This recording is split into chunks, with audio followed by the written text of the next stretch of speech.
Future শেষ না নি আমরা আঙ্কেল, আমরা তো ওদেশের নাগরিক না নি, আমরা তো ফিউচার শেষ দেন আর কি তা করতে আপনারা। আদালতে আমরা সুপর্দ করবো। আদালত তারা যদি স্বীকারোক্তি দেয় তাহলে আমরা তাদের জিজ্ঞাসাবাদ করবো। এক একটা জায়গায় থেকে কিডন্যাপ করে নিয়ে গেছে, নিয়ে যাওয়ার পর তার কাছে কিন্তু চাঁদা বা মুক্তিপণ দাবি করেছে। আমরা তাদের মোবাইলে কিন্তু ফরেনসিক করবো। তারা যে সকল ভিডিওগুলো করেছে যদি সেগুলো পর্নোগ্রাফি আইনের আওতায় পড়ে অবশ্যই আমরা পর্নোগ্রাফি আইনের আওতায় বিরুদ্ধে আমরা আসি।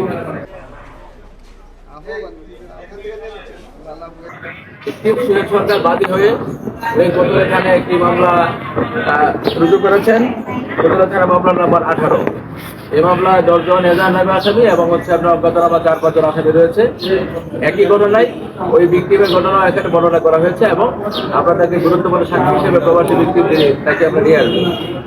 আমরা ডিজিটাল প্রযুক্তি এবং অন্যান্য যে সাক্ষ্য প্রমাণের ভিত্তিতে জড়িত অন্যান্য যারা রয়েছে 4-5 জন আমরা তাদেরকে আমরা শনাক্ত করবো, আমরা আইনের আওতায় নিয়ে আসবো। ভিক্টিমের সাথে অসংখ্যবার আমরা যোগাযোগ করেছি। আমি নিজে ভিক্টিমের মাধ্যমে গিয়ে ওনার সাথে কথা বলেছি, ওনাকে আমরা অনুরোধ করেছি আইনগত ব্যবস্থা যাতে উনি গ্রহণ করেন। মূলত যেটা হচ্ছে যে উনি যেটা বললেন যে ভাই আমি সরকারি চাকরি করি, আমার হাজবেন্ড হচ্ছে ময়মনসিংহে থাকে, এখন মামলা করতে পারলে আমরা আসলে যেতে চাই না। আমরা রিকোয়েস্ট করেছিলাম দেখেন আমরা আপনার সম্পূর্ণ নিরাপত্তা দেবো, আমরা সরকারি চাকরিজীবী, আমরা আপনাকে সম্পূর্ণ নিরাপত্তা দেবো, আপনি অভিযোগ করুন। তো আপনাকে একটা কথা বলি, আমরা তাদেরকে শনাক্ত করেছি, গ্রেফতারও করবো এবং উনি মামলা না করলে আমরা নিজেরা বাদী হয়ে আমরা মামলা দিয়ে আমরা তাদের বিরুদ্ধে সমস্যা দিই। আমরা পার পেয়ে যাচ্ছি আমরা তাকে যখন ধরেন এক একটা জায়গায় থেকে কিডন্যাপ করে নিয়ে গেছে, নিয়ে যাওয়ার পর তার কাছে কিন্তু চাঁদা বা মুক্তিপণ দাবি করেছে।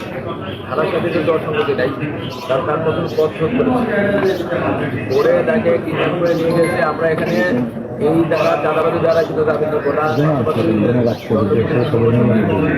সত্যতা এবং তাদের কাছে যে সকল আপনার প্রমাণপত্র পেয়েছি আমরা তাদের মোবাইলে কিন্তু ফরেনসিক করবো। তারা যে সকল ভিডিওগুলো করেছে যদি সেগুলো পর্নোগ্রাফি আইনের আওতায় পড়ে অবশ্যই আমরা পর্নোগ্রাফি আইনের আওতায় বিরুদ্ধে আদালতে আমরা সুপর্দ করবো। আদালত তারা যদি স্বীকারোক্তি দেয় তাহলে আমরা তাদের জিজ্ঞাসাবাদ করবো, আসামিরা সুনির্দিষ্টভাবে রাজনৈতিক দলের সাথে সম্পৃক্ত নয়, তবে কিছু কিছু তথ্য আমরা পেয়েছি, আমরা সেগুলো যাচাই করছি। একজন ব্যক্তির ব্যাপারে আমাদের তথ্য আমাদের কাছে রয়েছে, পুলিশে যাচাই করছি। আমরা সিসিটিভি ফুটেজ যেগুলো বাইরে হয়েছে তাদেরকে কিন্তু আমরা আলাদা দিচ্ছি। এই ঘটনার সাথে ওই সিসিটিভি ফুটেজ ভাইরাল হওয়া ব্যক্তিদের সম্পৃক্ততা এখন আমরা পাই। সকলের পিসিবিআর আমরা যাচাই করে দেখছি, অংশগ্রহণ বলো বা অন্তর্ভুক্তি বলো ছিল, এজাহার নামে না থাকলেও তাদের বিরুদ্ধে বিভিন্ন ধরনের অপরাধে সম্পৃক্ত থাকার তথ্য আমাদের কাছে রয়েছিল। আমরা এই সকল যেখানে যত চক্রে থাকুক প্রতিটা চক্রকে আমরা আইনের আওতায় নিয়ে আসবো এবং এখানে কোনো দলীয় পরিচয় বা রাজনীতি পরিচয় বিবেচনা করা হবে না। অপরাধীর পরিচয় অপরাধী হিসেবে বিবেচনা করা হবে।